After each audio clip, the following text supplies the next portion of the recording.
We on a sister ship. Sister ship, we got it now. Come on, let's talk about. Sister ship. We got it now. Come on, let's talk about. Let's talk about this. Talk about that. Let's talk about race. Let's talk about that. Let's talk about living. Let's talk about living. Let's talk about hey. We're my sisters, we got this sisters. You roll with me and I roll with ya. We're my sisters, we got this sisters. You roll with me and I roll with ya.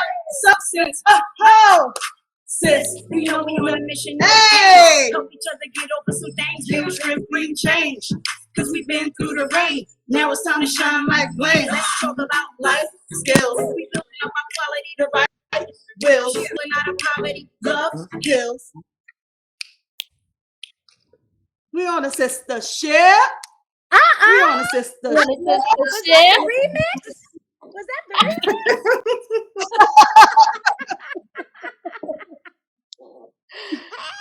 I miss you guys. Don't call it a comeback. I've been here for years. And it's a break for a second. Oh my God. Look how pretty we look. I love it. I love it. I love it. I love it. Woo! Stephia, how you doing, sis? I am blessed this Sunday, honey. Blessed this Sunday. So glad to see you on with us today. Love it. Love it. We going. We got it going. And I don't think I've ever been on the show with Doris. Doris. Come on in here, Doris. I'm here. Let's get ready, ladies. Good topic. This is a great topic. Oh my God, yes. Yeah, and Lady Wisdom, you know, I man. Happy New Year. Happy New Year. Happy New Year to the Wiz and to Jane. I love you guys. I miss it. I'm a chill, you know. I'm just excited. So I excuse all this. You know, it's Sunday. I actually have on a jacket and not a fur. So I'm really excited. I'm just really excited. It's not that cold. Well, then let's get into it. How about Let's get into it, Mama. Oh my God. Oh my God. Your introductions. Yes. Yeah. Yes. So let's get it started, because today we're talking about, oh my God, and how many times do we hear about this, right? Who's advising your relationships and who's really qualified to give advice? Yep. Okay. Woo! Well, Now, yes. I always want to talk, but I'm gonna be quiet. Go. No. I need all the energy in this room today, because this is the deal. I mean, we all go through many different situations in our relationships, you know, whether it's, you know, you're dating somebody, living with somebody, you know, married, what have you. So, you know, I think the biggest thing is, you know, we want to talk about this because it's important, because when we think about all the situations we go through in our lives, that impact our relationships, whether it be something internal with us, insecurities, or situations with our partner, we sometimes go to our closest allies, our friends, our family, what have you, and say, you know, we tell them about what's going on. But the question is, are those the right people in your life to give advice? Is counseling better? Is it people who have experiences in relationships? What type of experiences do they have, right? So let's get into it. So let's talk about first, because we can go from single to married, right? Okay. Single to married. So let's talk about, you know, you're in a relationship with somebody, not married yet. Okay. Go to your girlfriends. I'm having an issue with my boyfriend, or vice versa, boyfriend or girlfriend. I'm having an issue. This is the issue. I think there's something going on behind the scenes that I'm concerned about. Maybe you think you're cheating. Maybe it's not respecting the relationship, not valuing you, or you feel that way. What are some of the things, when we think about the value of our relationships and who we have a relationship with, who do you go to when you're having a concern as in regards to your relationship? So let's just start there. I would jumping in. So just background of we're talking about romantic right Mm-hmm. now. So Mm-hmm. my background romantic is I've been with my husband. We'll be married 23 years. We've been together 20 more something plus of that. So I'm going to go back to that age, that time of the dating process. Mm-hmm. And being a younger person, it was my friends. It was my very best friend Karen, and she's probably watching and listening. That was my go-to, and I think a lot of times that's kind of where we do go, especially when we, as a younger person. Mm-hmm. um you tend to then, though, you're all dealing with the same stuff. And I think that's where the poor choices come from, is that you're not talking to someone who has wisdom, Mm-hmm. usually, because a lot of times when you are feeling something, you kind of don't want to. So you don't usually go to someone that's really going to give you the real. You go to people a lot of times that's going to pacify you, Mm. because it feels better. So being being in a relationship, and again, what the timeline we was talking about, you're feeling something. A lot of times when you're feeling something also is because you may not, that relationship might be different for you than it is for the person who you have become intimate with, Mm. or given yourself to. Mm. um and also insecurity, Yeah. Yeah. who you are at that time. Right. A lot of times I know whenever I've felt something, I have been right. And I'm going to go before my now marriage. um Whenever I felt something, and cheating's not like the worst thing or even the Right. thing. I'm just saying, being disrespected, Right. uh feeling hurt in a Mm-hmm. relationship. There's so many different moving parts. But Mm-hmm. going back to the question, who did I go to? I went to friends. And Mm. I want to put one little caveat here to the young people that are watching and listening. I would also say, which we hate, I know I didn't want to do, and I wasn't trying to do it then, but being hindsight, I wish I would have went to my parents. I wish I Mm. would have went to that auntie. That you, when you're talking about relationships, I think, especially when you're young, that Mm-hmm. 10-year span is an important gap. That's that person that, give them a decade more time on this planet than you. The information that you're going to get is going to be so much more seasoned and helpful. It's going to be a helpful tool. So Steffi, I know you're like the best auntie in the world because I see it all the time. So I'm telling your kids, your nieces, your nephews, go to your aunt, because she's mom and she knows. And I wish I would say that. So Yeah. sorry. Mm-hmm.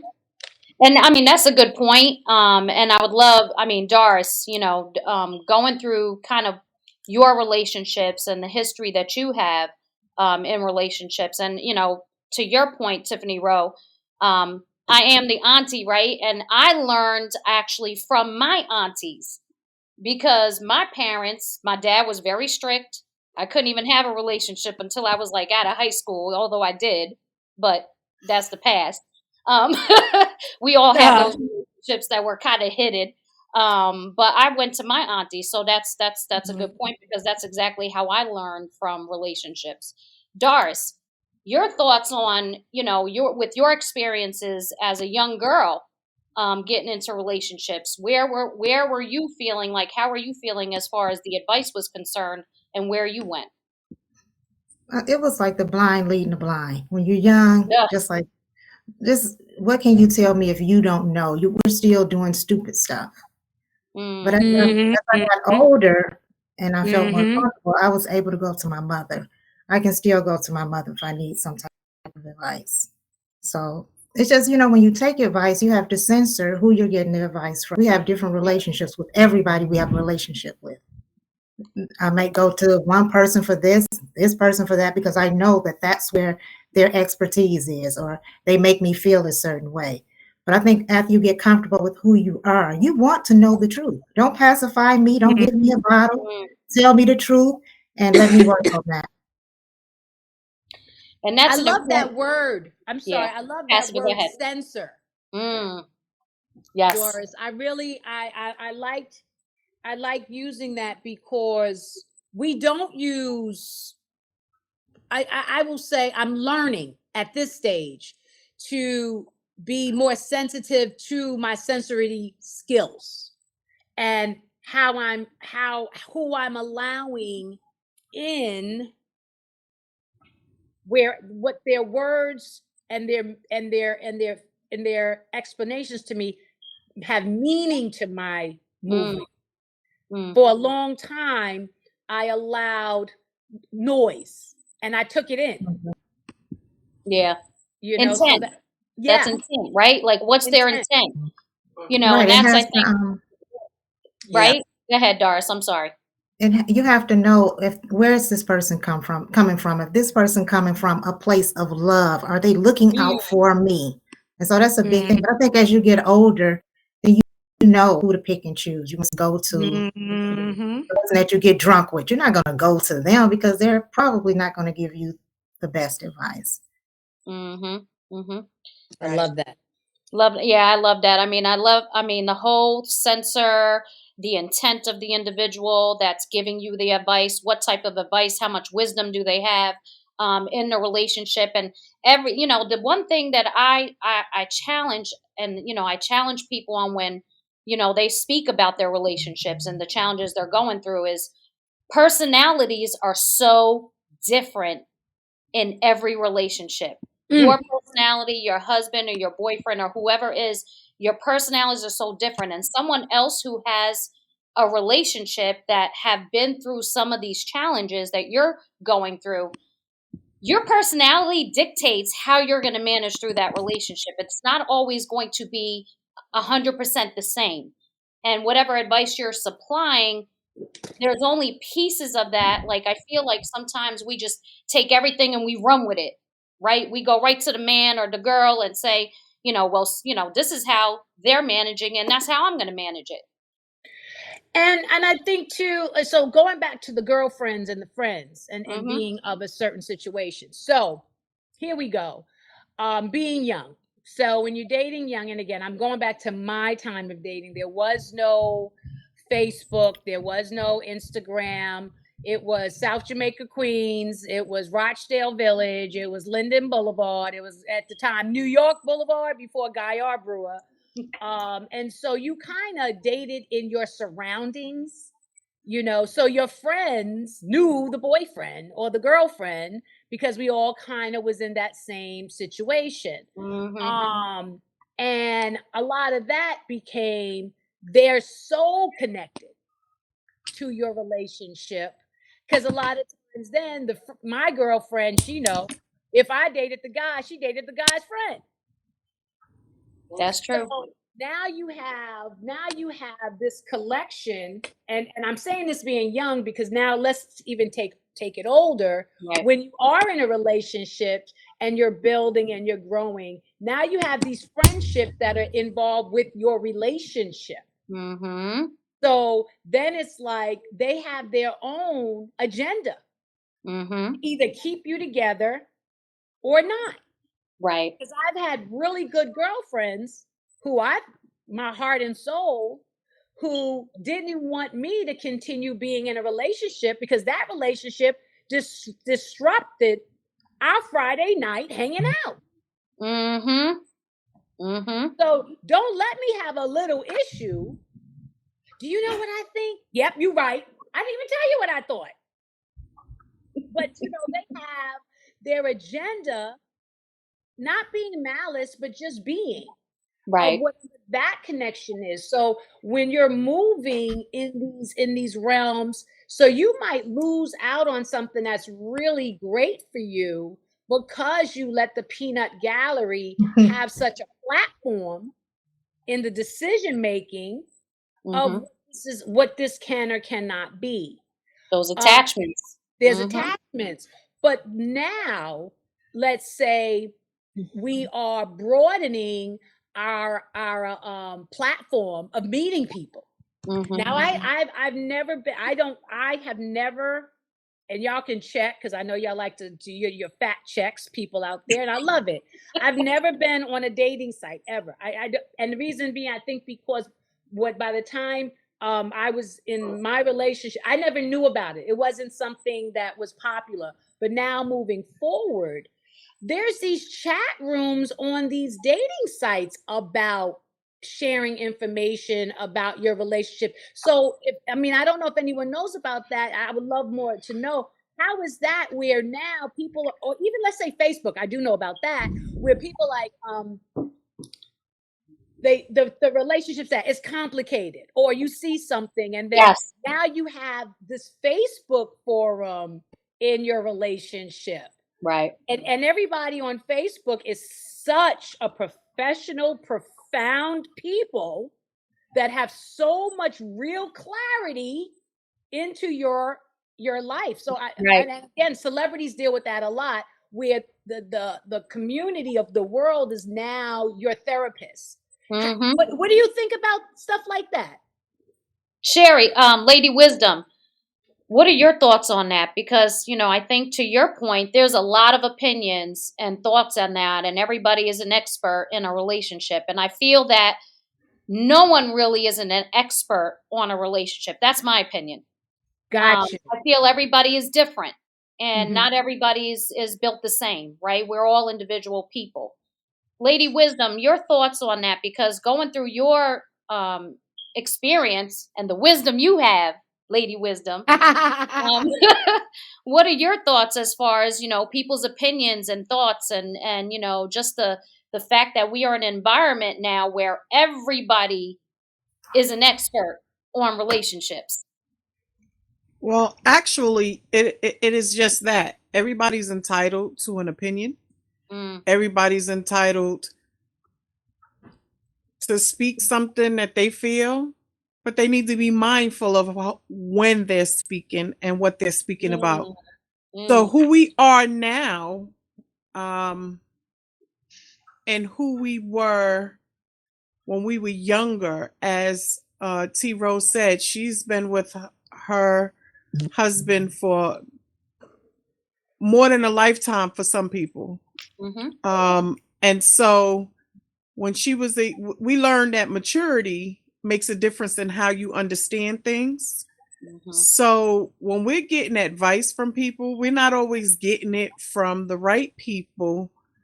Not necessarily because we don't want the right advice. We just not sure what wisdom is. You learn as you go along that wisdom is something that comes along with experience.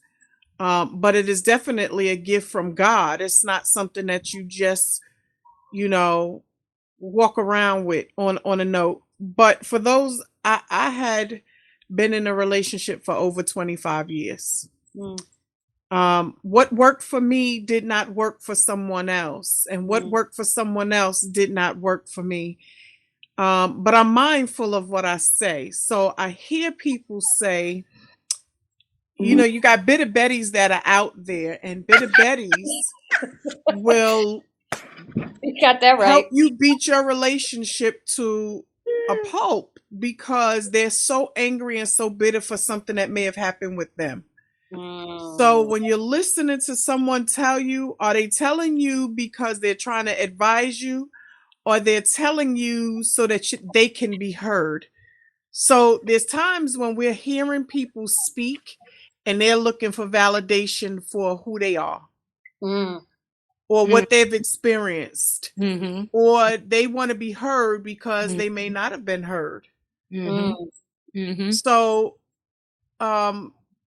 the friendships that, like T-Ro had made a comment about a friendship being in mutual relationship. So there was a time when I was going out, and a friend of mine was going out with the friend of the guy.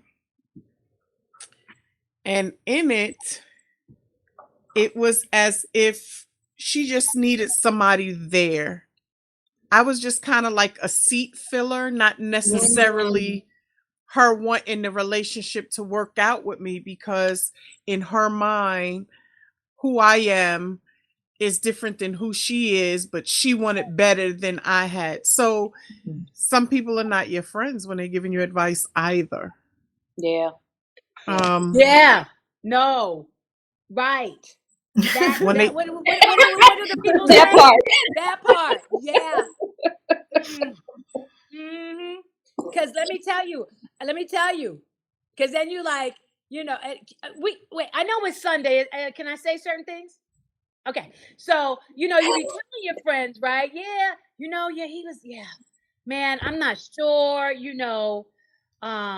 And they're like, well, what's the problem? Like, well, I really love him, and he treats me, on a whole, I mean, he takes me out, and my rent was due, and and then I saw a cash app, and it was the rent money was there, and and the sex is good, and but I'm not sure. And the girl, all I heard was the sex is good and the cash app.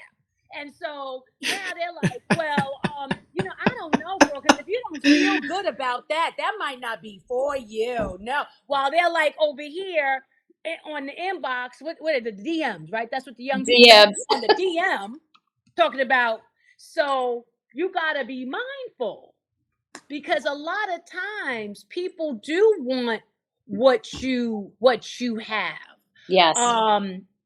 And when you are chatting, and I know, and I'll say this, I'm not going to go too deep, but I've we've had our sidebar conversations, and I will say, Lady Wisdom and I, we've had some conversations, and she is a good spirit. Like, she's like, well, but did you look at it this way? And I think when somebody gives it to you in that feel, so when they say it, let me just say what happens. I'm gonna tell you when I think, for me, it works where I say somebody's at least on the righteous path. Doesn't mean they're saying the right thing for me, but they're on the righteous path. Is when it makes you look at yourself. Yes. When you do that, let me look in the mirror, or smelling your own stuff. When they make you do that, when they bring that to your attention, you're probably you got something good. There's something good that person means you good. Doesn't mean you harm. Right. I want to share, because I first of all, this whole thing we're doing right now is so dope. It's so much better than what we had before. Whoever decided this is amazing. It wasn't me. I can't take credit for the stuff. Whatever this format is, I love it. JC Joan had said, and I know y'all do that, but because it was something I had said, I wanted to bring it back. She said she was afraid to go to her mom and her dad, like I had said in the earlier. Because you don't want to kind of hear what they have to say. And I have a daughter of a certain age, 20, she'll be 20, she's 21, she'll be 22. And I have another one that's 17. And I think on many parts coming up, she came to me, but I will tell you that God is so good and merciful. Thank you. Because sometimes she came to me after the fact. And I want to say, people, I don't know the parenting and everybody, but she just is very fortunate that she didn't get jacked. A lot of times, if you came to us before, you might be able to get that answer. It may not be what you want to hear, but get that answer that would stop you. I know a lot of young women who thank you, mommy, had me very young, but maybe if she had that conversation, well, I'm glad you didn't, because I wouldn't be here. But sometimes, you want to have those conversations, because certain things, your parent does know you.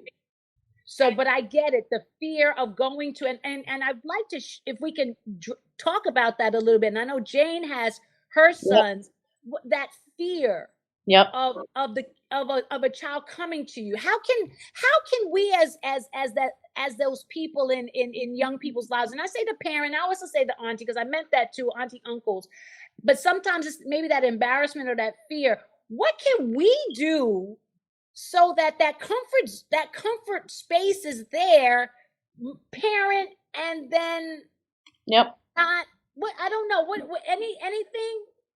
Jane, I think you, I mean, with you having sons, back to what Tiffany Rowe and Lady Wisdom, I know with your children, Jane, with having, and I don't know if the conversation is different between females and males. I mean, I've got 11 nieces and nephews, so I do have a little bit of a, more concern about the girls than the boys, but I do also, look, Auntie doesn't play even with the boys.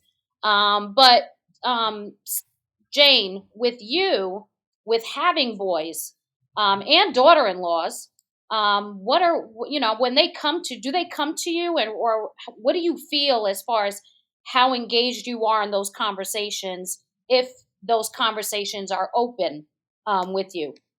Do they feel safe coming? Yeah, I do try to keep it opened. My daughter-in-laws, we do talk more so than the boys. But you know what? Two things I have to say. When you're a widow and you have sons, the dynamics of the relationship changes.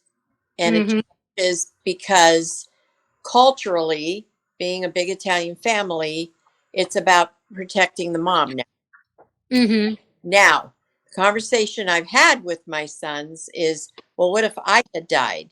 Well, that's different. Different for men. I don't agree, but that is how they see it at an adult age. All right. In younger ages, when they were little, they always came to me. As they started getting older, it was half and half. But in their young manhood, they went to their dad for a lot of things, and then he would relay it to me. Or if it was something that they didn't feel comfortable going to him, they would come to me, and then I would relate it to my husband. It's the dynamics of how I feel of the age of your children. And I'm sure Doris and Lady Wisdom would agree. Your dynamics of the relationship with your children, male or female, changes in accordance to the age that they are, or the stage that they are in their relationship. I mean, now as adults, we talk about taxes, we talk about houses, you know what I mean? You talk about it. Yeah. But then throw grandchildren in there, and oh, mother of God, I'm like, oh, I can't. You sound just like your father now. You know what I mean? Disciplining your own children. But I think when your children are young, they don't go to the parents. They don't go to the parents for two reasons. They don't want to hear the truth, and they're afraid that the parents will stop them from doing something that ultimately they know is wrong for them. Me too, preach. Right? That was me. Strong J. I believe that, but I'm sure Doris and Sherry will agree. Yeah. The children, your relationship with your children changes as they get older, but you must lay the foundation. We taught our sons, you respect women. You treat them as if you had a sister. How would you want her treated? No is no. No is no. Period, end. I mean, there were basic rules here that was drilled into them. And, out of all my three sons, I'm proud that they are good, decent human beings. They're good husbands, they're good fathers, and they are, productive human beings to society. So, along the way, did they hate me and my husband? Certainly they did. They didn't want to do, oh my God, why are you doing this to me? I'm moving out. I'm this and that, But when push comes to shove, I do have a rule with my daughter-in-laws. You want to hear it? Yes. Yes. No backsies. No backsies. None. No backsies. You got him now. You keep him, honey. Yeah. That's my rule. That's good. That's I'll tell good. you that. I always, if they go, well, we had a fight, I'm like, yeah, okay, but no backsies. That is so funny. Yeah. No backsies. Doris, you have how many children? I have 7? 7. Mm-hmm. 7 children. Now, think about that dynamic. 7 children, different personalities, different situations, probably in the same type of relationship, concerns or whatever they have going on in their relationships. How do you manage those conversations with your children? And again, I'm sure there's different dynamics there with having 7. How are you managing those type of conversations? I think I was very approachable as a young mother. I was very approachable, transparent. I showed my children that I had emotions. A lot of parents don't do that. They act like they've been parents since they've been born. I grew with my children. I feel like as long as you're alive, you're going to grow. And so I grew with them. And now we have conversations that I kind of wish we didn't have because they're so comfortable. But it's a good thing. It's a good thing. I didn't really have that with my mother. My mother wasn't very approachable at all. She was very professional. She still is. I mean, she wears a suit for every occasion and heels. So she wasn't very approachable. She was a therapist. She's retired now. So when she was at work, she was a therapist. And when she came home, she was in her room, and then if I wanted to talk to her, it was almost like I had to make an appointment because she was a therapist. And so with my children, I'm not the same type of therapist as my mother. I'm more for autistic children. So she was social worker, I'm psychology. So it's a little different. I wasn't a perfect mother, but I believe that my door was open. It still is. We had times coming up where we would watch cartoons on Friday night and we would sleep on the floor. So I think doing those things helps to build that type of relationship so they feel comfortable. I'm human. I come home from work and I say, look, I had a rough day. I need to go in my room, disturb me if it's important, but I just need this. I need to be one with self. And I still say it, although they're adults, I need to be one with self. But I think showing that you're human is the key. And then back to the advice thing. Sometimes the best advice you could give a person is to listen to them so they'll listen to themselves. And I give advice not according to what I would do, because there's a lot of things I would do. I give advice according to where you are in your marriage or relationship and what you should do. But I'm doing it gently and gradually. I'm not going to be the type of person, well, girl, I wouldn't do blah. No, you're never going to hear that from me, ever. You have to do what's best for you. And I'm going to walk you to it and walk you to it. And that's the type of person that I am. And I think that that's why people come to me for advice. No, I'm not married. I'm not even attached.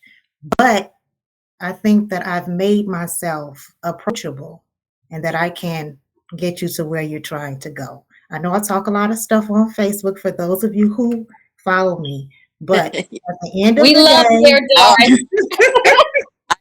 Doris. it's a little sounding board over there on your ass. But you just have to. Okay. I think That's so funny. Let me ask you this then. And again, this was so interesting. Because here I am, I'm an only child.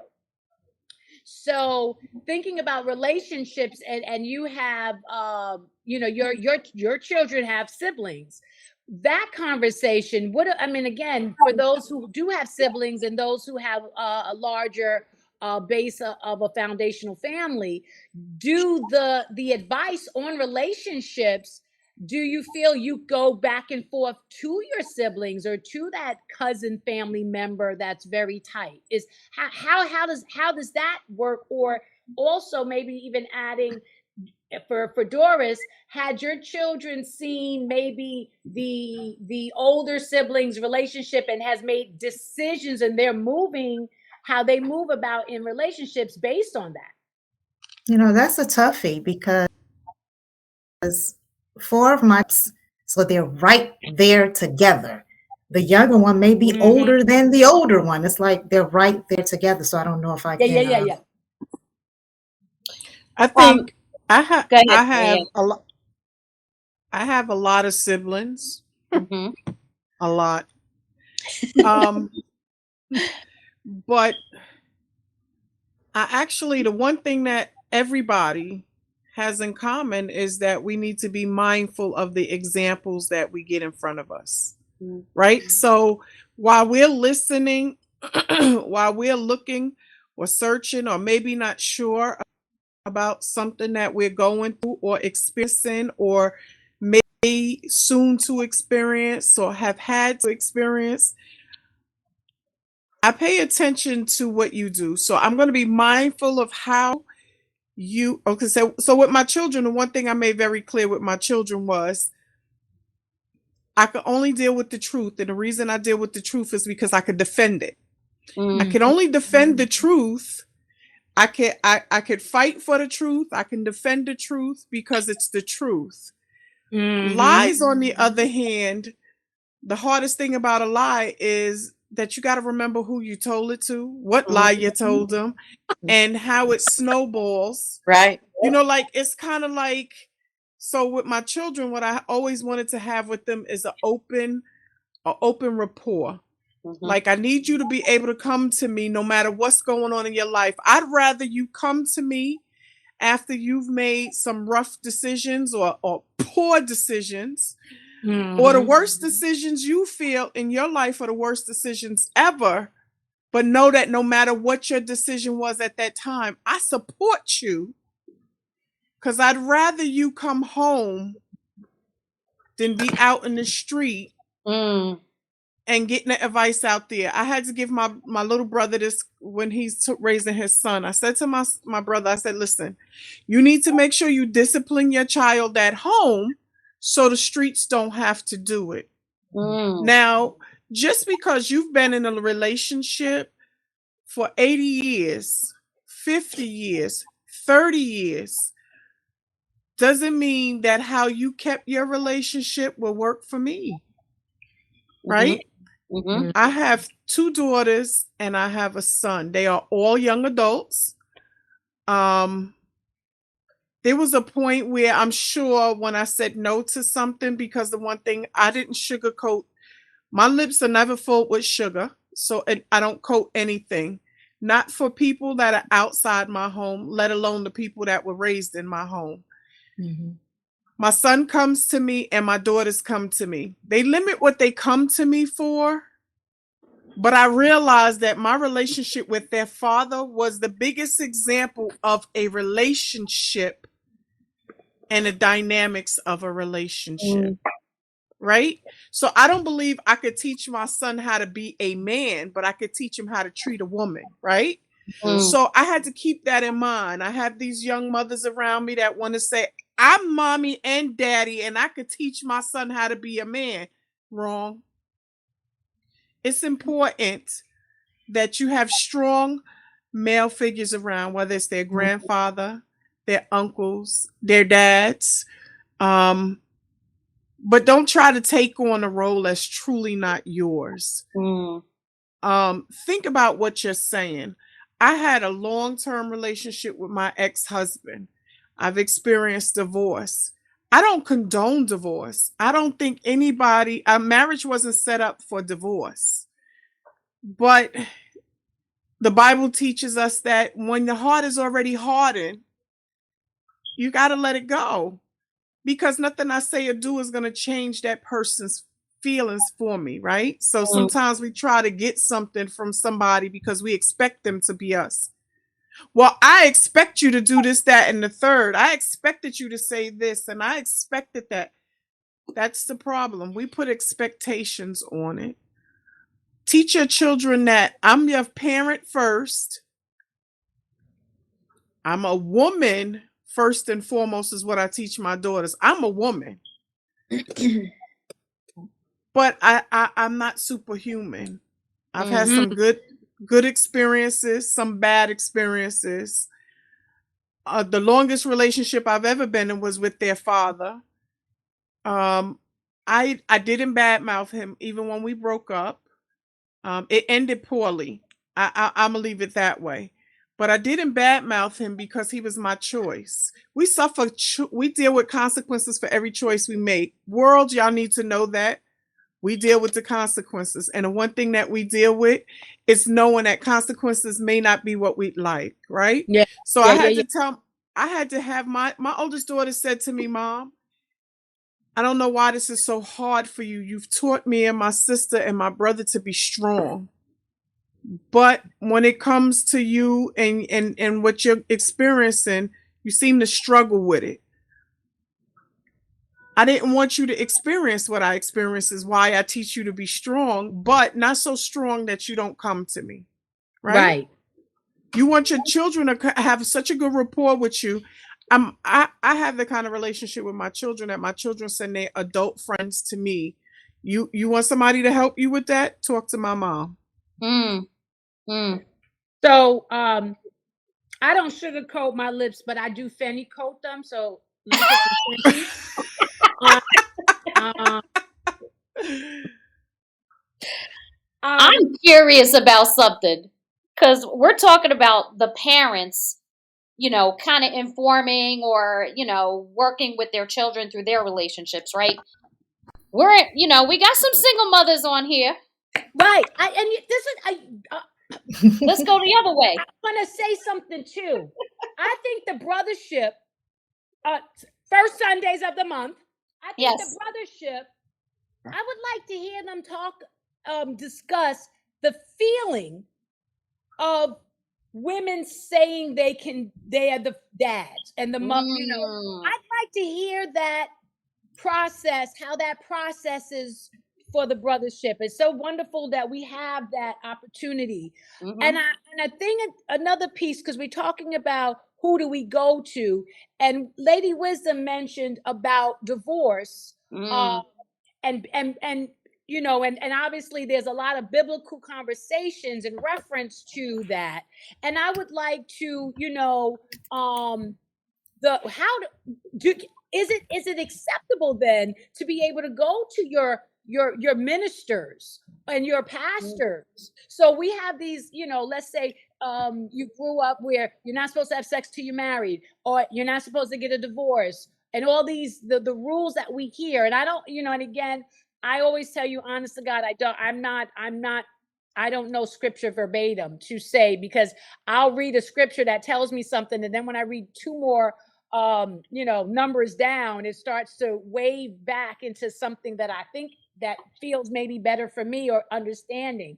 So but what I know you were getting ready to go into the single. When you are single, that piece, like there's so many moving, this is such a great topic. I hate that it's, I don't want to, it's so many moving parts with it, as far as who do you go to. And you have these people that are supposed to be those go-tos. So if every time you go to your pastor, when you go to your pastor, is their job to always bring it back to scripture?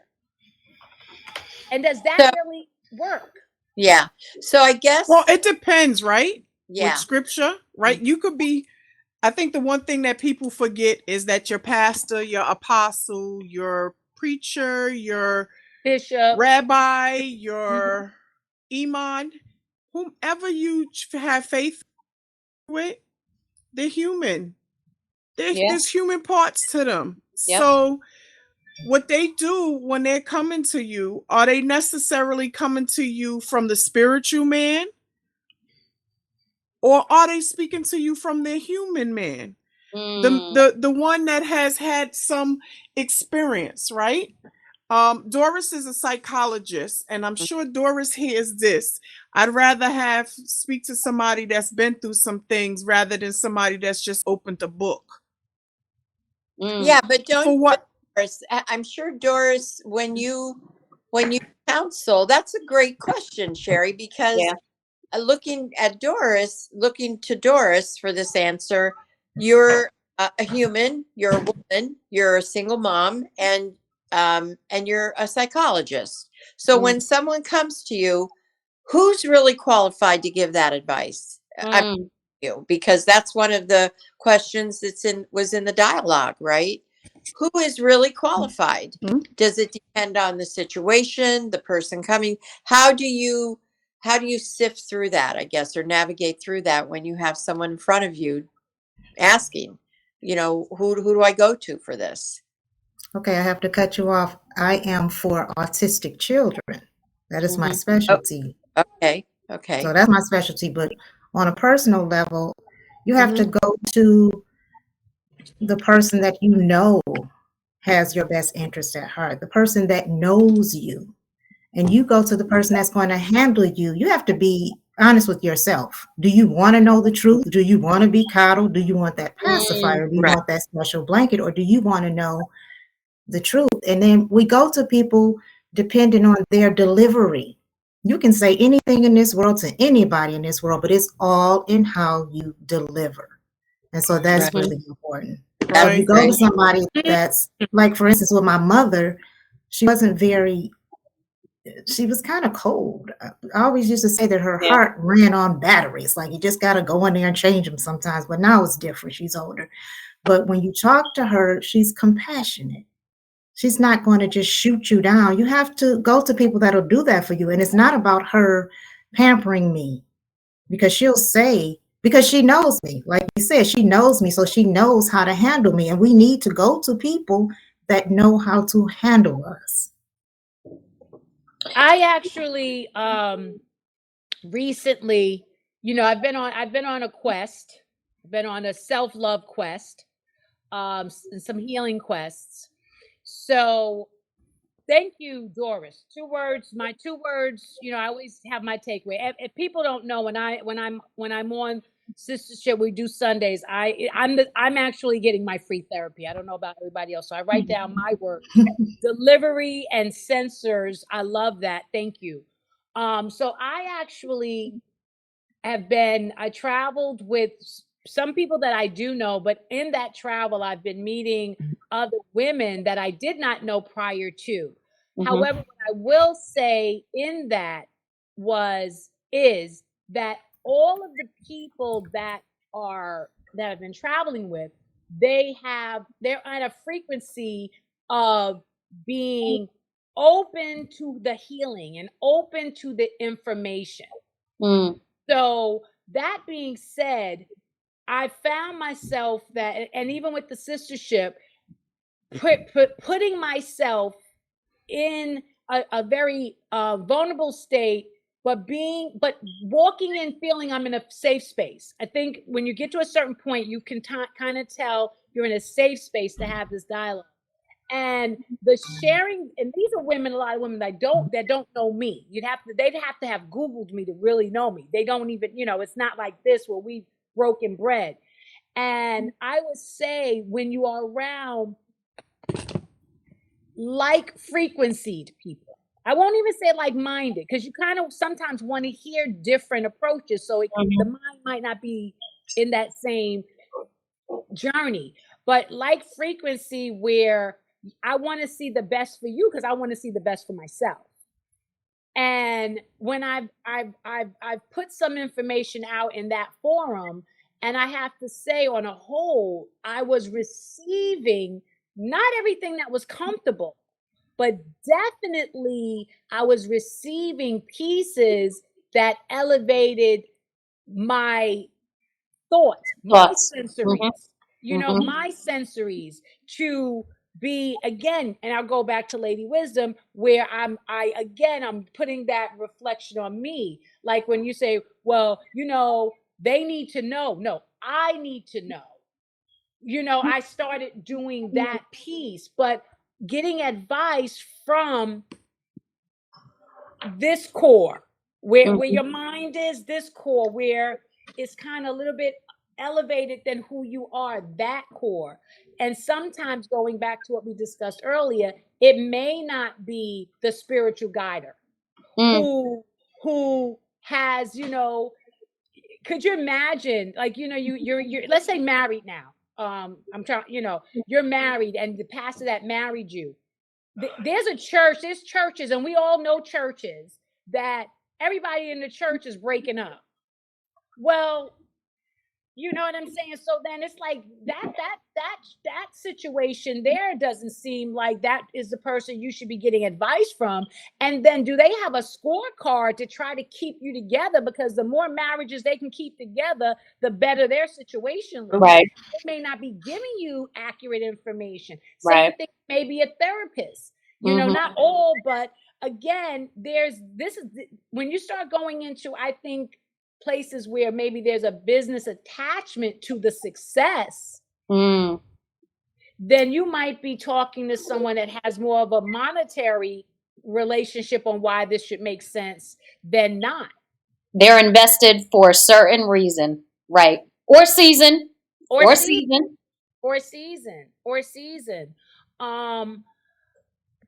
Question. Something we did not say, and I see your king is on here, and he's always so supportive of what you're doing and what you're about. Should we not then go to our significant other for that advice? Is that too close? Is it too close? Or is that exactly who we should be having these transparent conversations with? Well, if you're Wait a minute. Wait. Somebody just walked in. Come here. Come say hi. Come say hi. Because of course he heard that.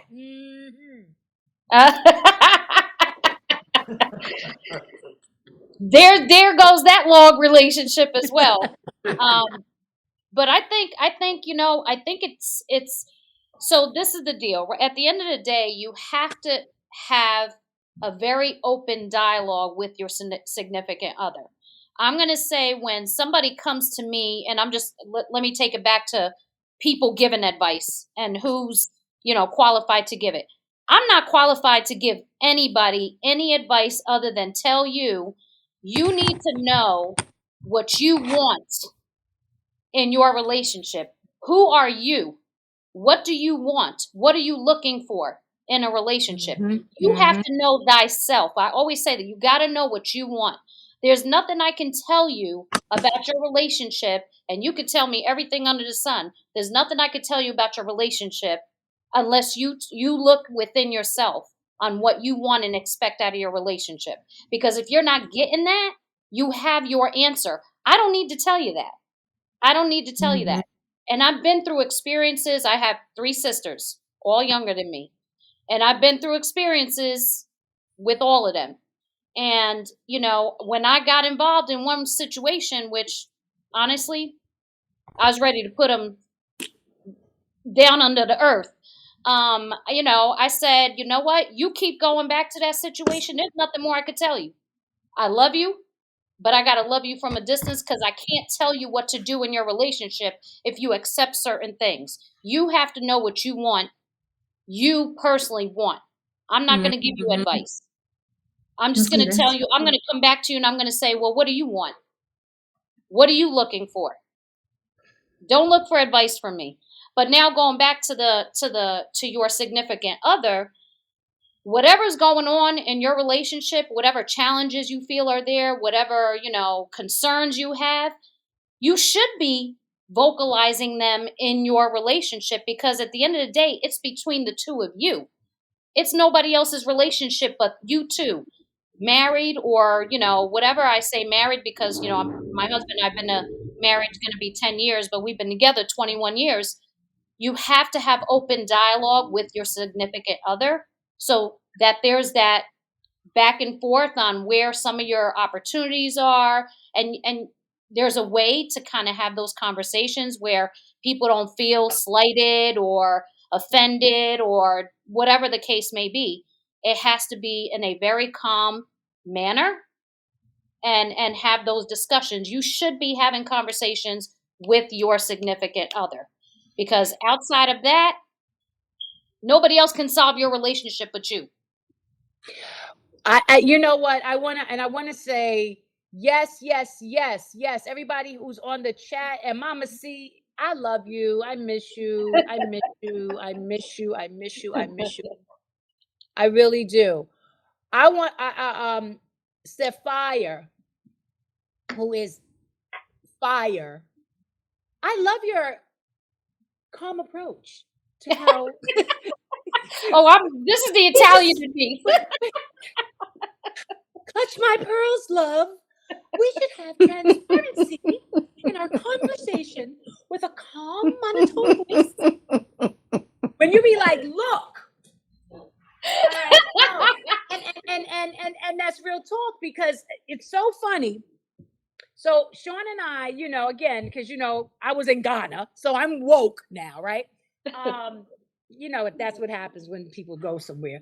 Anyway, so we're talking, and I'm trying to be this person that has this conversation with my husband about things that are going on in my mind about our relationship.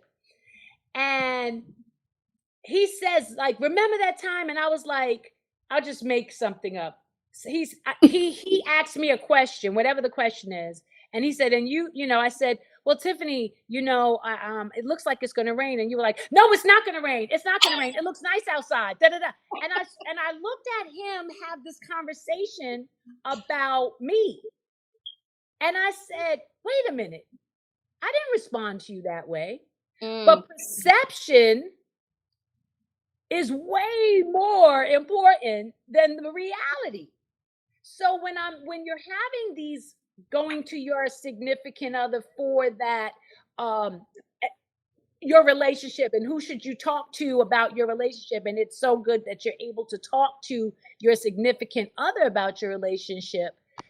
Sometimes their interpretation of whoever you are in that subject is so different than whatever you thought you were bringing to the table. Mm-hmm. So, and I know Doris says she's a therapist for children with autism, but I mean, and her mom was a therapist, and we have such amazing people here. And I know Mama C, she's definitely, I could sit on my couch and just listen to her tell me what to do every day, all day. What about mediators? What about that? What do you think? It's okay. Like I said, it's about censoring, but I don't feel like this. It's so private. The relationship is very private. I think that if you go outside of the relationship to talk to somebody, you should not bring that back into the relationship that you're in, because that's a terrible thing to do. I think that people who are having issues should sit quiet for a minute. Stop every time you have a problem. Sit down for a minute. I keep a journal. So just sit quietly for a minute. Everything can't be held in, but think before you put it out there, because once it's out there, it's out there. So now you're hearing the person that was in your ear when they're not in your ear. And so you have to be just be careful with who you are allowing into your relationship, into your personal space, into your head. I love that, Doris. I love the fact that you said sit quiet for a moment, because in a lot of situations you're reacting immediately, because again, back to what Tiffany Rose said, at that moment, what you might be saying, they're perceiving differently than what your intention is, right? Because there's emotion behind that, versus taking the emotion out and sitting down and having a serious dialogue. And yes, I got that whole, Italian, fiery, spew, boom out there. But, when it's a serious conversation that needs to be had, you have to take that moment to reflect on how, A, you're feeling. Secondly, how that person is perceiving what's going on. And then have the conversation. If it's really that, serious, it needs to be, you sit down and have the conversation. But as far as mediators are concerned, again, I go back to, it depends on the person you trust, and their intentions. And anybody could be a mediator. Anybody can act like a mediator. But again, it has to be the person that you value, that you respect, that you see how they operate, to trust that they're going to have your best interest and your husband's best interest, or your mate's best interest in mind, both of you, not just, and hold you accountable as well. Which, back to Lady Wisdom, she does that for, for people. she'll say, hey, you know, you got to look at it, you know, you said it. And that's exactly what I get from her as well. Is, well, did you look at it this way? Because, you know, there's always two people in a relationship, and there's both sides of the coin. You know, so there's different perspectives coming from the different individuals. I always try when people come to me. So, am I that person that you can come to in your relationship? I feel pretty good about who I am in my friends' lives. I feel pretty good. I don't like to be all the time because kind of what you said. I mean, let's just say this: if it's low to mid range challenge, where a glass of wine and some honey girl child please is part of the dialogue, then it's all good. When it goes into something where it's medium to high level, meaning I'm about to get a divorce, I feel abused, those levels of conversation, I may not be the friend, because anything with abuse in it, I'm telling you, my conversation is going to be run. That could be PTSD of my own life. That could just be what my moral compass is, and I'm not going to be quiet. I'm going to be loud in reference to that. But, you know, oh, I'm so damn sick of it not cleaning up, and, you know, they're taking advantage of the fact, you know, that I do this. I'm that friend. I'm that girlfriend that can do that with you, because whatever your decision is going to be post that, when I see your significant other, I still going to have all kind of love. I am going to tell you if he's doing something or she is doing something that is breaking your heart, I'm not going to probably like them anymore. I'm not going to have that in me. And even if you get back to them, I'm probably not going to like them. And because I love hard. I love hard on my people. So I think one thing that we have to be mindful of when we're talking to people, relationships are personal. Social media has caused major damage in a lot of them. Yes. It has become people's personal diaries. They have war with the words on social media going on. They're not happy, this, that, and the third. So if you pay attention to sometimes when people are having conversations and they're conversing about their spouse, if you that depends, and this is how people are going to come to you and give you the advice that they're going to decide how they're going to give you advice. It's going to be based on what you tell them about that person, right? So if you always go to somebody and all you telling them is about the negativity in your relationship and not ever tell them any of the good stuff, they see your relationship in a bad light. Yes. And so when they're advising you, technically they got a bad taste already. And the taste is kind of like you served it up as an appetizer by telling them all the negative things. As far as good advice, I don't necessarily want to give you any advice. I challenge you. I'm not going to challenge your relationship. I'm not going to tell you how your relationship will work better. I would rather just challenge you to look at you better. The one thing that we have not learned is how to mature enough to be in a relationship where we know our self-worth and don't lose it. You know, we have conversations where we talk about we got lost in this relationship or we've gotten lost in that relationship, and I don't even know who myself is. And so when you first get into relationships, the representative comes out. So you sent your best foot forward, and then you want to get mad when every time he saw you, you brushed your teeth and combed your hair. And then after you know you're in a relationship with him, you got complacent and you became a bushwoman. You stop shaving your arms and stuff, and Well, you I'm so thankful I've been actually with him don't so care if long. he sees you with your wig or your weave out.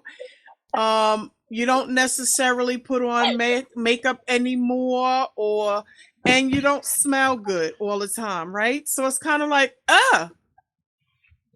so am I going to come to you for advice? Hell no. Lady Wisdom, I don't know what you're talking about. Now, I don't speak that for everybody. Now, you got some women that no matter what the situation or the circumstances are, Miss I T. don't Rowe. know what that means. You don't. You mean to tell me there's ladies that fart in front of their men? And don't say excuse me. This is the real deal. This is me, honey, from head to toe. The real deal. Wait, Well, I till mean, you you always want to give your man the best of you, right? Yeah. Because that's what you constantly expect of him, right? You want him to put his best foot forward at all times. You gotta do the same thing. Well, and that's real talk. You know, like again, I think we had a show before. We've had so many amazing shows. That hey, where like I say, the first year is the representative. You meet the representative. Again, Sean smelling amazing with jute all over his body from from his top of his head to the sole of his foot. And Vaseline on the lips where some ash. You'll walk in and you're like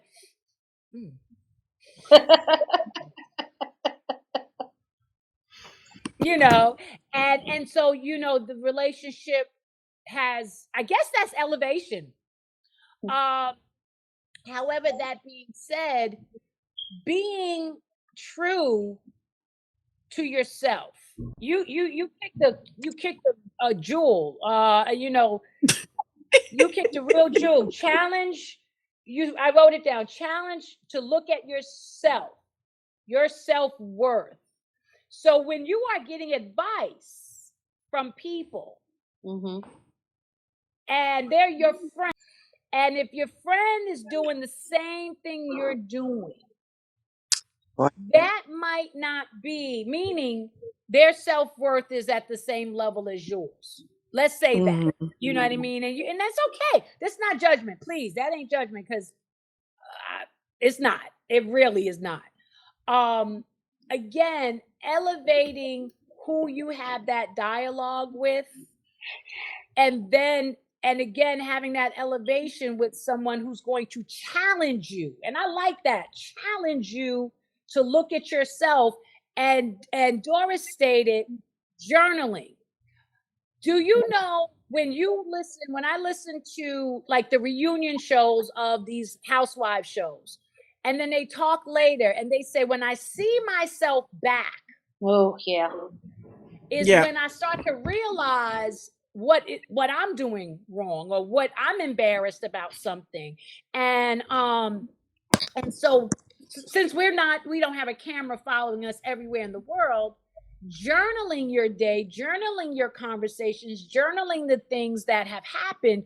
When you go back and you look, imagine looking at that your mom gives you your high school things you wrote in high school, and you're like, Dad, I could have wrote that better. You go back and you say, you've elevated, and you can see how you either have elevated, or say to yourself, I could have done that better, now that I'm really looking at myself. So I think between journaling and challenging yourself, Doris and Lady Wisdom's comments, I think that allows us to, when we do find someone to converse with, or to meditate with, or to allow them into our intimate space of vulnerability in our relationships, we will be more of a vessel that can receive nuggets and jewels, versus being a person that's receiving what we want to hear, what makes us feel good, what makes us continue to be the victim, or the hero, or the righteous one. Hi, mommy. I see my mom's on there. I like the comment she made though. More mindful of your thoughts and actions. It Yeah, does, yeah. right? Be So more back to what, mindful. Be yeah. more mindful because I mean, and we, we spent a lot of time, and I do have to jump Yep. off, but there's also the relationships between the friends. Do we go to the other friend in the group Ooh. and talk about the friend? Because that is the other piece. Do we get so habitual in some probably bad behaviors, that when we have these conversations, we have a bunch of sidebar conversations with people and start breaking up? Or I see Jane shook her. Bro, I think you're right. I mean, when we talk about relationships, um getting out of the partnerships of men and women, or women and women, men and men, whatever your, relationship is, and getting into the friend zone. Mm-hmm. Um Mm-hmm. I think it's obviously common. Everybody talks about, whatever, so and so, or, hey, I'm having, an issue from here, there, with this friend or this husband or this mother or my father or whatever the case may be, right? And they talk to whoever, someone, friend, family member, whatever have you. I think that, again, it goes back to the relationships and who you trust enough to give you solid, real advice, and who holds you accountable as well, right? Because, again, it's not always about just that individual that you're speaking of. It's about you as well. And, Lady Wisdom has said that. Doris has said that. I mean, I think when we speak about relationships in general, it's a two-way conversation, right? It's two people, and everybody has an opportunity within those environments. Again, the question is, what are your expectations of the person that you're interacting with or you have a relationship with? And what is good versus bad? What is, are we patient with people? Are we holding them accountable for things that we're not holding ourselves accountable for? There's, again, I think regardless of who you're in a relationship with, it's the same premise as far as understanding what it is that we expect out of that person, and being honest with ourselves, and honest with them, as far as, what they're doing, that may not be, you may not care for. With that, and I'm going to sing with that background. I don't think we'll be able to hear you with that. That was terrible.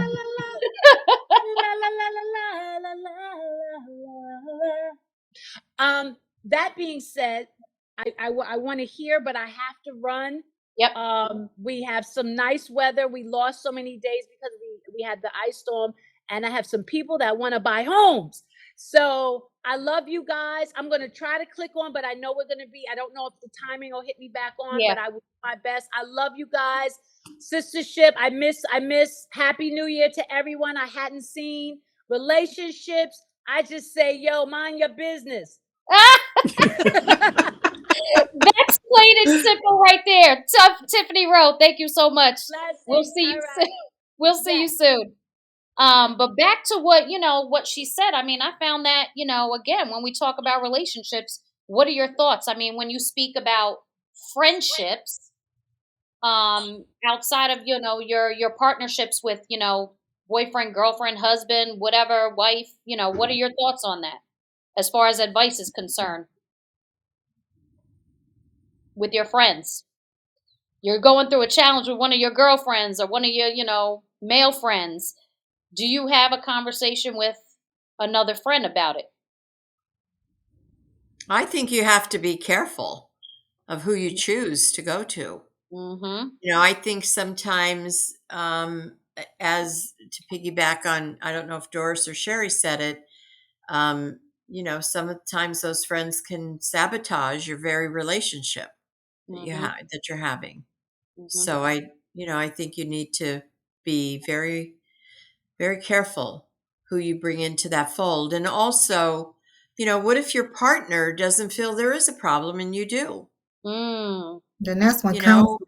That's when you need to get some counseling. Right. But what if he doesn't? And I've had friends come to me about that, and I've always said to them, well, then you go to counseling, because that would at least help you navigate through a situation that you might not understand. Maybe that counselor will see it through his eyes or her eyes, whoever your significant other is. I really think it's a good idea to have a third party sometimes to just observe and try to navigate you through and bring you to what's that saying go, you can bring a horse to water, but you can't make him drink. Yeah, in my family, the saying was always, don't poop where you eat, basically. Mm-hmm. Okay, so there's that. I pooped where I ate, so just and it worked out. So, but that's very, very rare, very rare. Hey! But I think again, I like the fact that you said, because a lot of situations that I hear with marriages, and I'm on like this marriage Facebook page, and I see all these comments about husband and wives and talking about their relationships and joking around in some instance, but there's some truth behind the joke that's out there that they communicate about their spouses. Counseling. I mean, Doris, you said it. Counseling. That's when you have to get counseling. Is it okay? And Jane, you said it. Go counseling. You go to counseling if that partner does not want to go. Mm-hmm. You go to counseling. Is that helpful though? I think it might be helpful, but I think it also creates a divide. Like, I think it could be a problem too, because there's a division there. You're getting help, and then you're coming back here being my therapist because you're seeing a therapist. And so I think that it's a double-edged sword. Yeah. I could tell you. I mean, counseling. Go ahead. Go ahead, I'm sorry, Jane. No, go ahead, Sherry. Go ahead, Sherry. I was going to say, I dated a reformed alcoholic for a while, and I ended up going to Al-Anon to understand. Even his sense of humor was different from anything I've ever experienced in my life, and especially my dating life. So my friend said to me, why don't you just go to a couple Al-Anon meetings? And oh my gosh, it was so helpful for me to understand, like, he wasn't divulging to me a lot of what was going on, what brought him to become an alcoholic, but I could understand it better through the eyes of the group that helped me understand where he was at. But what you said was key, Jane. You said that you went to Al-Anon and Al-Anon helped you. Here's the thing. If you're going to counseling, go to counseling to help you, not to change or fix the other person or what you think is incorrect or wrong or not what you expect from that person. If you go into counseling, find out what it is. If you find a pattern in your relationships, if you've had more than one relationship and they turned out similar, you have to realize you're the common denominator. So what is it about you that you may need help in versus assuming that it's the other person in the relationship? Because counseling only helps when you're ready to receive it. Yes. Right? So I'm not going to counseling to find out how I can fix you. I need counseling for I learned as I got older that my maturity level was different than a lot of people I've been around. Right? So we could be the same age, you could be older than me, and I just have more maturity than you. Common sense is not so common anymore. Relationships are that. If you're in a relationship, you have to relate to the other person. You have to find out who that person is. Like, I thought I knew my ex-husband, and I realized I couldn't know him because I didn't know me totally. And the hardest part about that is when my relationship, with a breakdown happened in my relationship, I automatically assumed it was all my fault and I have to take responsibility. And you know why? Because that was what was projected on me. If you was doing this, or if you knew that, or if you paid attention to this. Who projected had that to- on you? I want to know who told you or made you feel that way? Was it Not just you? only did my ex do that, but other people that were around me, right? So the same thing you said, we have to be mindful of who we get advice from. Yes. So people will tell you what they want you to know about you. So what I learned to do, and I learned it because I got quiet, is I learned about me. I had to know my likes and my dislikes. I'm not going to give you a playbook on what I like and what I don't like. Because the one thing I'm very well aware of, if you really want to be a part of me and get to know me, let's talk about male and female relationships. If a man truly wants something, say it's a boat, a motorcycle, or a car, trust and believe he's going to learn those specs from the inside out. He's going to know how much gas it takes. He's going to make sure he cleans it and fuels it properly. He's going to make sure that he gets the right oil to go inside that vehicle. He's going to make sure the parts are the right parts, and he's going to get the best of the best. When a man pursues you, it's because that's what he's looking for, the best part of you, and he's going to learn that part of you while he's pursuing you. So I'm not going to chase you down. But I know this, if I don't know me, it's nothing that I could say to you. I seek counseling. I will seek counseling for myself. I have to help me before I can help you. I don't want a project. So that's the one thing that we got to learn. We got to be careful of getting advice from people that don't mind taking on projects. Potential doesn't pay the bills. I love Potential doesn't make a relationship work. Well, he's good looking. Well, good looks don't mean he's a nice guy. You got that right. Like, he could be fine and a fiend. He could be good looking and be a gentle craze. Like, it's just really what you have to know you enough to invest in yourself so that your return is full, right? So when we make an investment, we are always looking for a return on that investment. So invest in you so that what you give out, you can get back. I'm not saying that's perfect for everybody, but when I'm going to talk to you, the reason I'm talking to you the way I'm talking to you is because this is something that I've experienced and I've been through. Right. And that worked for I don't you. want advice from somebody that tells me, it don't matter what he said or he did.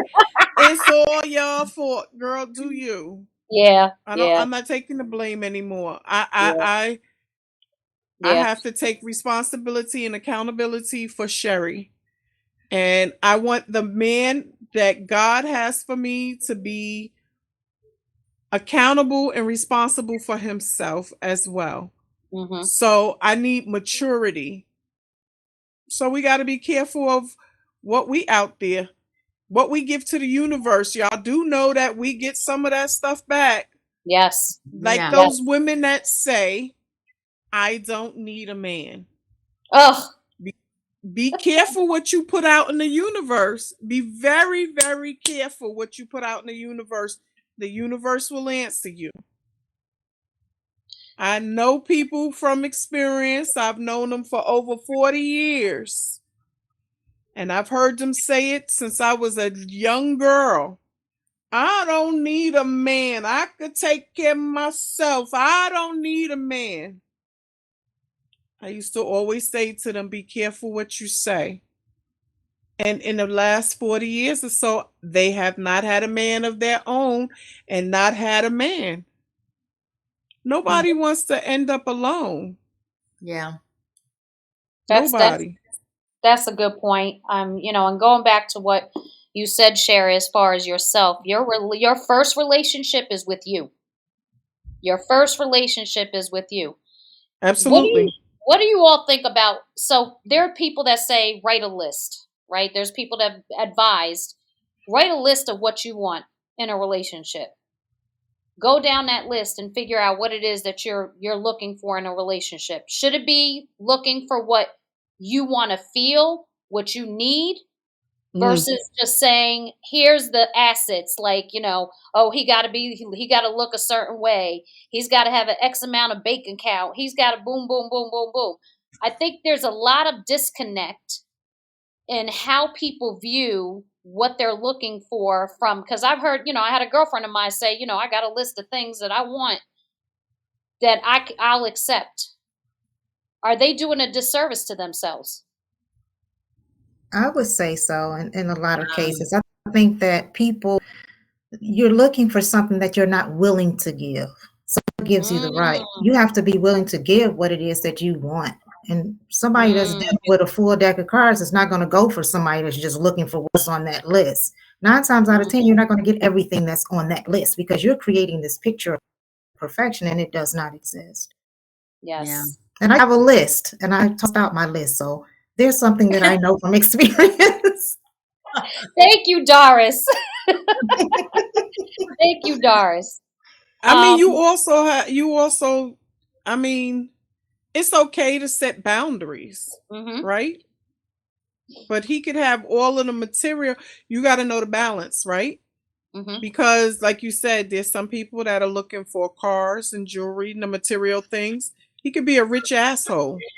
He doesn't. This is true. Excuse me for saying it that way, but he doesn't necessarily, he's got the good looks and the nice muscles and a narcissist and be a plain a-hole, like, Yeah, I went out. I don't with know. a guy I think for one me, time. you just. Yeah, I went out with a guy one time, and he was very tall. And those of you that know me, I'm a little short. And I remember we were on the dance floor, and we were dancing, and I said, I could feel his mouth moving, and I finally looked up and I said, "What are you saying?" He goes, "Listen, I love that you're short because I could see all the other women above you, over you." Wow. Oh, yeah. I said, "Okay, listen, have a great time on the dance floor." Yeah. I just grabbed my purse and left. Yeah, I don't, look, I'm too old to tolerate that crap. Yeah, no. Mm-mm. Yeah. Let's talk gut instinct, because that's advice, right? You're advising yourself. You're feeling a certain way. Yeah. Gut instinct. That to me is a level of advice you're giving yourself that you're not paying attention to sometimes. How important is that gut instinct? It's important. Very important. Oh, yeah. Especially as you get older, I think. It's that uh-oh feeling, right? Yeah. Yes. Yeah. But some people don't trust themselves and they don't want to know the truth. So they're going to ignore that sign. I call that knowing the truth but believing all the lies. They know it, but they're not trying to go with it. Yeah. Wait, say that again, Doris, because I love that line. Yeah. Knowing the truth, but believing all the lies. Knowing the truth but believing all the lies. Because it's right in your face. It's right there. It's right there, but you want to believe what you want to believe, which is not good for you most of the time. Yeah. Right. Some people are insecure, right? Some people might have that gut instinct, but they, maybe failed in a previous relationship, or they feel they failed in a previous relationship. So they ignore that instinct because they want so bad to be in that relationship that, to your point, they ignore the signs and they continue on. And then here you are in another situation that's not healthy for either party. So yeah, I mean, that's, again, your first advice is your gut instinct, what you're feeling about the person that you are with. If something is knocking at that door, you need to listen to it because it's telling you something before it even happens. I'll go into social media for a moment because we have what we call unsolicited advice. Or is it unsolicited? We put our business out on the street. Like I said, I see a marriage page and I feel that people use that as a platform for getting advice from others, married when I get it, I mean, everybody's in a relationship and they want to hear other people's opinions or whatever have you. Is it really unsolicited? I mean, there's people that put stuff out there on Facebook, and then when they get a response, they say, well, that's none of your business. Oh, that's ridiculousness. People just want a sounding board, and social media may not be the place for that sounding board, because the more people you have around you, the more advice to see. So those people that are doing it, they probably just want a best friend. Mm-hmm. That's and I bring that up because there's so many people that I think, again, the social media platform has opened, so it's such a huge, vast tool of interactions that sometimes people don't understand that whatever you're putting out there, as far as your relationships are concerned, you're gonna get some feedback from individuals, because either they feel an obligation to respond to it, or they're feeling a certain way on what you're dealing with, and they're going to respond to it. So be careful what you put out there. I agree, the whole sounding board thing, and but then expect what's coming back. But some is people that take why offense to it. isn't that the purpose for some people actually going onto social media, so that they could get a response or a reaction out of people, so that somebody could hear them, or whatever it is that they got going on? They looking for attention in some way, because if you don't want no unsolicited advice, and you don't want people to say nothing, and you telling people to mind their business, then why are you giving it to them? Social media is a platform for a lot of people, for you to tell somebody, well, mind your business. Nope, you put it, that is my business. You put it out there. Yeah. Be very careful what you put out there in the universe, I say, because something's going to come back. It's like a boomerang effect. And you're going to get the advice that either you don't care to listen to or what have you, but just be aware that it's coming. So I was looking at actually what Mama C wrote. Actually, hold on one second. I just got a whole new posting here that Ms. Bling threw out there, that took place in a retro gym, and a conversation that was had between two. Who had this conversation? Was it two women? It was women. Two women were having a conversation. Mm-hmm. Cheating. This is I know this had something to do with cheating, and it's such a huge thing. I can't read through this whole thing, so whoever posted it's going to be very hard to read through everything without continuing the conversation here, unless somebody has a perspective on what transpired. I do. I read it. Yeah, I read it previously when it first posted. So the younger girl was asking the two women who were married, one 40 years, one 58 years, what was the longevity? How did the longevity of the marriage continue that long? And both women said, men cheat, and you must accept that. I hate hearing that. I really do hate hearing that. Let me read this. The man will cheat on you, and you got to be okay with that, because men are not monogamous creatures. That was a woman. I cannot expect him to give that up. This is the wife, okay? To stop being himself because he married me. Plus, I want him to be happy. Oh, you see, there's something seriously wrong. When I read that the first time that was put out there, I actually, was speechless. I was like, I am kind of taken aback. I mean, and I'm not surprised, because I've seen people say that. Men are always going to be in, the brothership. We got the brothership, so we could definitely have a conversation around that with the brothership. But I feel that it does a disservice to a relationship, a real relationship, a healthy relationship. Giving someone advice and telling them that men cheat and it's okay, and it is what it is, that's just human nature. I don't know what is wrong with people when they say that. It's because you're not willing to come to the table and have a healthy relationship that you're allowing that to happen. I'm sorry, that's just the way I see the world. Well, she went on to tell the young girl, I want him to be happy. All I ask for him to is respect me and do it right. No women knocking on my door. So the young girl said to her, so you're both in an open relationship? And the woman said, no, I don't cheat. That's look. Now, these are two women, 40 years and 58 years old. To each his own, but if that's what you want to do and you're okay with that, which I know they're not okay with that, they're just saying that just because there's no other outlet possibly for them. Yeah, but why give a young girl that advice? I guess that's ridiculous. Is my. I mean, okay, I agree. If that works for them, man, go for it. But to advise that to a young woman, I think is wrong. It's wrong. You might want to say, this is how my marriage works. This is what makes us happy, but it might not be for everybody. But you know, she's misery likes company.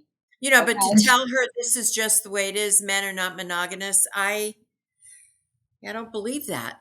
I don't. Yeah, but we can't expect more from her because she's dysfunctional. So exactly. She can offer to somebody that's being functional. Yeah, exactly. But that worked for their relationship. So in other words, that's true. You know, like what works for your relationship doesn't necessarily work for me, right? Right. So some advice that you get, everything that somebody advises on whomever it is that's giving you advice, take what you need and throw the rest away. Okay. Yes. You don't have to necessarily take the advice of everybody that is soliciting or offering it off to you. You can listen to them, and what don't work for you, don't take it. And that goes back to what you want in your relationship. I mean, and that's why I say it always goes back to the base factor of what you want out of your relationship and who you are as a person. If you accept that and feel that's okay and whatever, hey, to each his own. There's people in open relationships. But just to top this off, this conversation, to let you know, when the young girl said, you know, are you in an open relationship? And she said, no. She said, I am faithful. I am the woman. The women do not have the same need as a man. Oh my God, that's far from the truth. That's way far from the truth. Way far. I mean, y'all know what I said at the last show. So yeah, I mean, I love sex with a man. Yeah.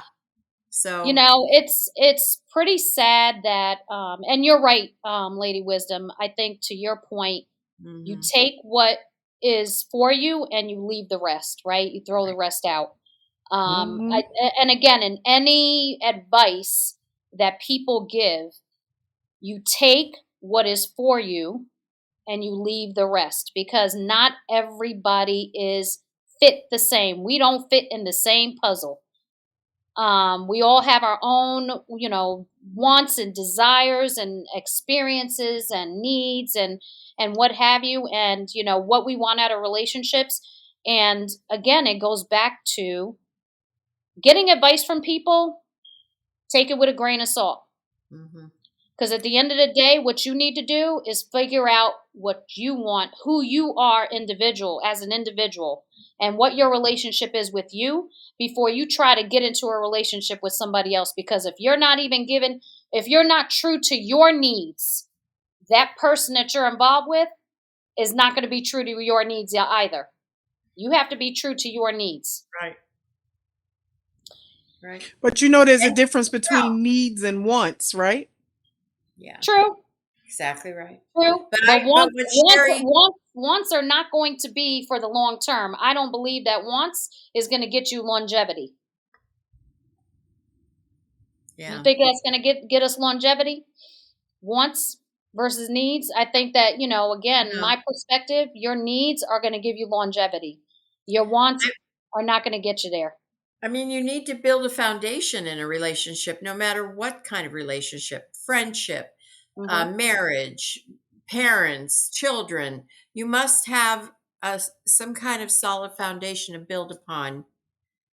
Even if you don't agree with some of the things they do or say, then then that mutual respect to be able to say, okay, I don't agree with you, but we can still, be lovers. We can still be friends. We can still be mother and son, mother and daughter. I mean, we raise our children, or don't we go into relationships with, I don't want to meet someone who's just like me. I don't want to be in a relationship with someone who's just like me. I mean, I'm spicy, for heaven's sakes, I want some spice in that thing. You want some spice.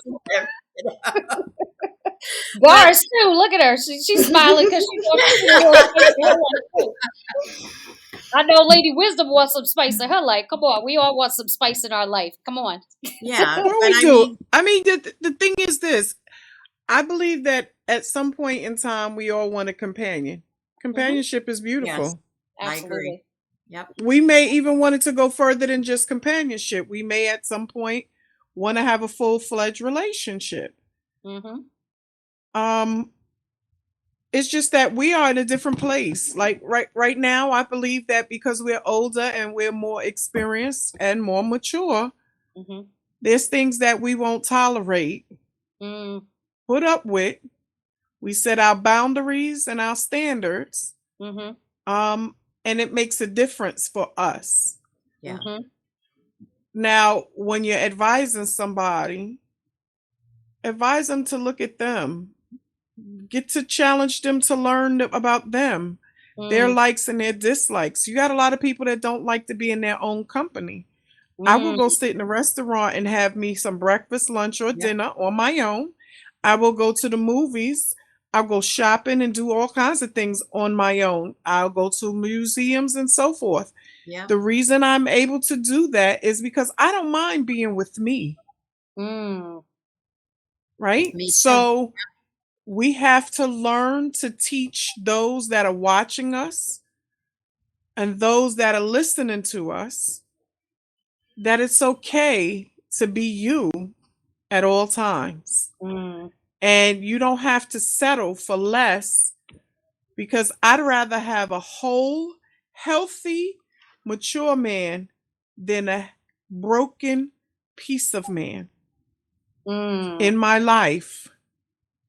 Whatever your choice is for a significant other, you need to be sure that you are whole, so you'll recognize another whole person. We all got some things we dealing with. We all got some issues. But if you come out of an abusive relationship, that's what you should be, or that should not necessarily be on your list. That should be a priority for you not to find or be in that kind of relationship again. So true. But broken people attract broken people. Yes. They do. Yes, they do. They do. Yeah. I have a more of a fun side question because I want to know. Because I need to know. So we have some beautiful panelists here that have children. We've already established that. Some grown children. And we have some single panelists here. I was trying to get to this earlier, but I'm going to get to it now because we're kind of ramping down here, and I think this will be a fun one to talk about. Maybe. Maybe not. But how about advice? Now, your children have been through some things, right? They've been through some things, their own relationships, their own experiences now. You now are in a position where you're possibly looking for a relationship. Do you take any advice from your kids? Yes. I do. Yes, I do. I do. Yeah. Yep, I do too. So what are some of the things that your children tell you? Because I'm telling you, for me, like when my parents are having their own little thing or whatever's going on, like sometimes my mother's talking to me and I'm like, that's my mother. That's my father, and I'm Who feeling are human. who are human beings. Exactly. Yeah, We are all human, and I have to always say that. I'm human, yeah. but I also have to look at things from both perspectives and what have you. But with that said, what are some of the things that your children tell you as far as relationships are concerned as you're trying to get into a relationship? Or did they come and say, "Ma, you need to go out and start dating. What's going on?" Or what are some of the conversations that you all have that your children bring to you? I've had that conversation with my daughter. What Mom, does your daughter say? it's like, Mom, you need to get out there so you can start dating, Mm, you know. But where we are, I'm not necessarily interested in dating here. hmm Um, but yeah, my kids think it's time for me to start dating again. They just don't know that the pickings right now is just that slim. Woo, let's talk about that. Let's talk about that. Because I think everybody experiences that these days. There's a lot less marriages because there's a lot of less. Now, I don't know. Is it a lot less pickings or is there something else going on? Doris, let's talk about you. Come on, you got to bring that one. I don't recall anybody saying anything to me about actually out and dating, but I know one of my daughters said that I was boring. So I think about that. She said you need a little pep in your step. I don't know where she got that from. I guess because maybe to her, I'm kind of serious but funny, but serious but funny. But I heard her. I heard her say I was boring. But as far as Oh, nobody's crying. Nobody cares. I heard her. But I don't know. Nothing lately. I guess they're busy doing their own thing that I'm too busy listening to them right now, I think. So Yeah, mm. yeah. Listening to Um, them, but there's some advice coming that way. There's some things you're taking in from them. I mean, if I decide to or start seeing somebody or whatever, I'm pretty sure they'll have things to say. I'll have to be Mm, careful who I'm dating at this point because they're going to be watching and censoring and sifting through and doing the things that parents do because they're adults. And yeah. although I wasn't a teenager mother, I was 20 when I had my first child. We still grew up together. And so hmm while I'm the mother, we still have a friendly relationship. And a lot of people may disagree, but I think that's important. I'm the mother. I've made the rules. They followed them to the best of their ability or the most that they were willing to do. But we have that friendship. So right Mm. now, I'm not saying anything about dating, and they're not saying anything. So we're all at peace right now. You're all at peace right now. We're That's at peace. hilarious. I love that. I love that. Jay, wow. Miss Spicy, because Spicy came for us about a show or so ago. She just her and Mama C, they just went all out. Last show, Jay, what are some of those conversations? Do you take Well, advice from your I mean, sons? so I have all sons, but my daughter-in-laws are the buffer. And when I say that, they will say to my son, if my son makes a comment about me dating or whatever, they'll be like, "Why are you saying that to your mom? Your mom needs to have a relationship." And I mean, I have said my children at the beginning when I became a widow first, they didn't want to even hear about me being with someone else. But I have to say, all of them have said, "We just want you to be happy. Just Mm, be happy, mom. You deserve to be happy."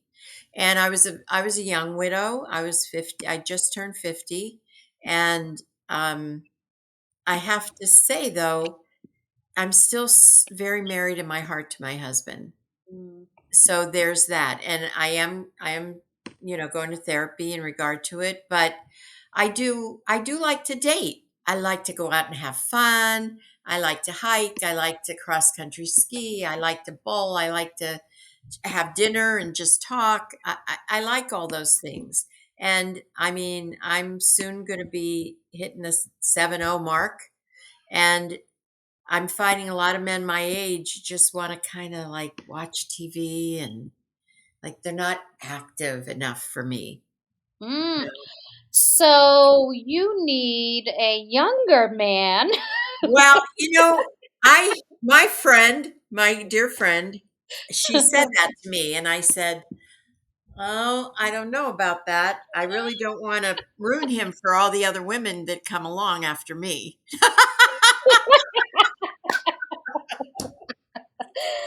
But no, seriously, I mean, I have very few men friends my age that are active, is my Mm, point. So yeah. it's more difficult as you get older. It really is.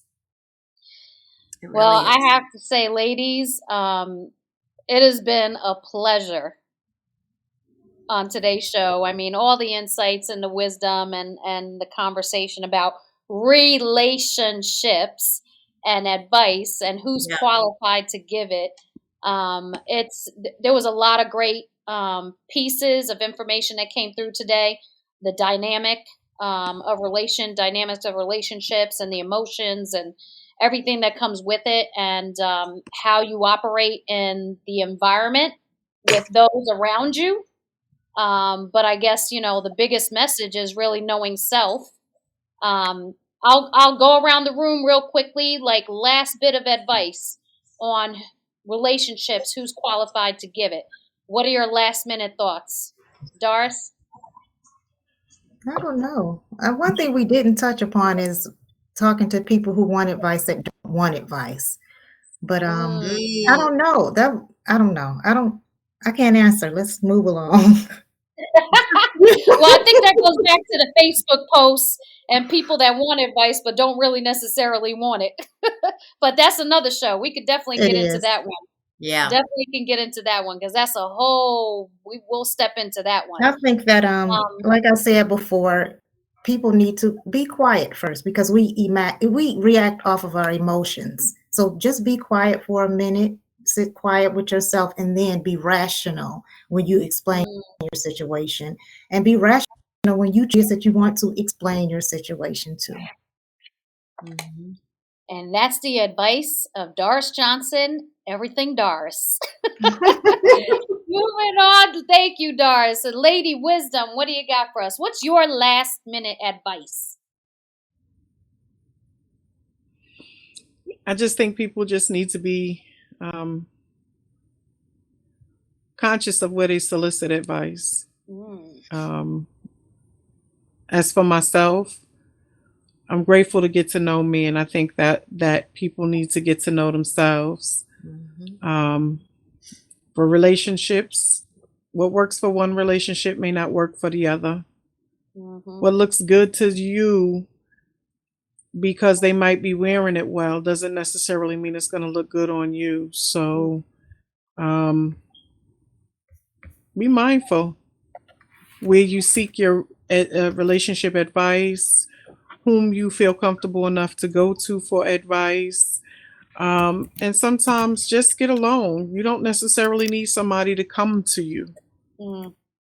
and tell you what you should be thinking, feeling, or saying in a relationship. Learn your mate. Mm. Whomever your mate is, find out their love language. Find out how they learn. Are they audible? Are they, hands on? Once you learn certain things about your mate, you'll be really surprised what the things that you have in common, including advice, where you get seek your advice. Mm. I want my guy to go to somebody that knows, that is a mature man that can give him wisdom. And I also want lady friends like I have that I could turn to and seek wisdom from. And again, take what you need and get rid of the rest. Lady Wisdom, be mindful. Be mindful. He always says that. Be mindful. Yep, Miss it's important. Jane, Miss Spicy, what you got for us? Well, I think I agree with everything that was said. I also think you do have to be comfortable when you're by yourself. Mm-hmm. That's the person that's going into the relationship. Mm-hmm. I also think you have to lead by example. If a partner wants to really love you, they will learn to know what makes you happy and what doesn't, and vice versa. And vice versa. Like with my husband, I knew certain things, would just set him off. So it was the approach, it was the words that I was able to get this, get through the subject, but it was something he was uncomfortable with, but it was the way I presented it to him. Mm-hmm. And I think as you go on in years in a relationship, even if it's with yourself, you learn, you learn to lead by example. That's the best way I could put it. But you do have to love yourself first before you can do anything healthy in a relationship. Love thyself. Love thyself. Mm-hmm. Be mindful. I know, Mama C, take time to get to know the person you want to develop a relationship with, build intimacy before becoming sexual and going all gaga over someone who might not be worth it.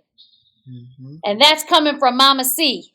So with that said, ladies, thank you all for your time today. It was amazing conversation. I'm sure there's plenty more we can be getting into that will definitely move into another conversation and another show topic. But with that said, I love y'all. Thank you so much from the Sistahship. Thank you, Doris. Thank you, Lady Wisdom. Thank you, Jane, Tiffany Rowe. This is your girl, Stephia, Ms. Bling. We are on the Sistahship every Sunday at 2 p.m. Eastern Standard Time and Thursday at 4 p.m. Eastern Standard Time, thesistahship.com. Don't miss us next week when the brothership takes hold of the Sistahship Network. We love y'all. We're my sisters, we got this, sisters. You roll with me and I roll with you. We're my sisters, we got this, sisters. You roll with me and I roll with you. Sistahship, we got this now. Come on, let's talk about it. Let's talk about Sistahship, we got this now. Come on, let's talk about it. Let's talk about Sistahship, we got this now. Come on, let's talk about it. Let's talk about Sistahship, we got this now. Come on, let's talk about it. We on the Sistahship. We on the Sistahship.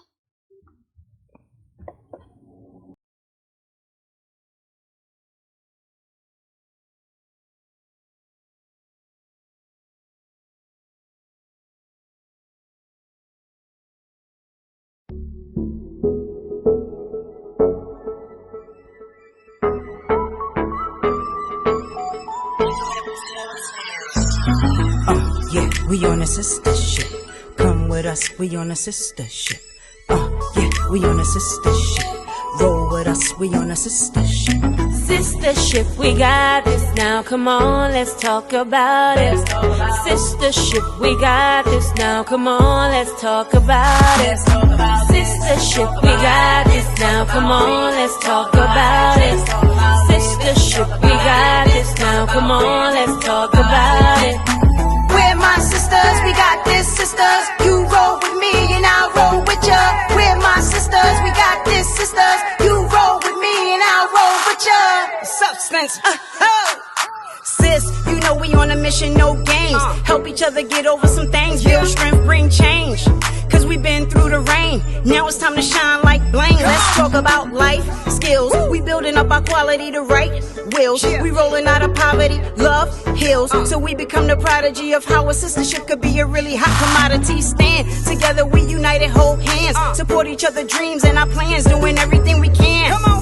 Just to show we understand the power of a friendship, fam. Live life on purpose. Together we learning. Yeah, let's talk. We don't wanna see you hurting. We here for each other, no matter the color. Networking, that's for sure and for certain. Come on, yeah, we on a Sistahship. Come with us, we on a Sistahship. Yeah, we on a Sistahship. Roll with us, we on a Sistahship. We're my sisters, we got this, sisters. You roll with me and I roll with ya. We're my sisters, we got this, sisters. You roll with me and I roll with ya. Sistahship, we got this now. Come on, let's talk about it.